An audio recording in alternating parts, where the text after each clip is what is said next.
खेसारी लाल की एक वीडियो अभी बहुत ज्यादा चल रही है कि उन्होंने बोल दिया हम चाहिए तो हर 9 महीना पर सोहर गवा दी अपना घर में।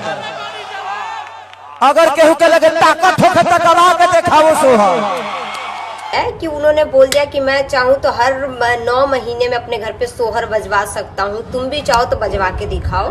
तो ये मेरी तरफ से खेसारी जी के लिए जी नहीं कहना चाहती मैं, खेसारी के लिए ये बात है मेरी तरफ से, क्योंकि अगले मैं ना 1 साल से इसका यही ड्रामा देख रही हूँ कि हर बार कोई टॉपिक नहीं मिलता तो पवन सिंह को एक ही चीज लेके टारगेट करते हैं कि तुम चाहो तो औलाद कर लो, औलाद कर लो। भाई साहब मुझे बस इतना बताओ कि क्या कैसा समाज का निर्माण कर रहे हो आप तो ऐसी हरकतें कर रहे हो जैसे गांव में कोई औरत को औलाद नहीं होती है तो पड़ोस की आंटियां उसको ताना मारती हैं कि इसकी तो औलाद ही नहीं है तो बांझ है।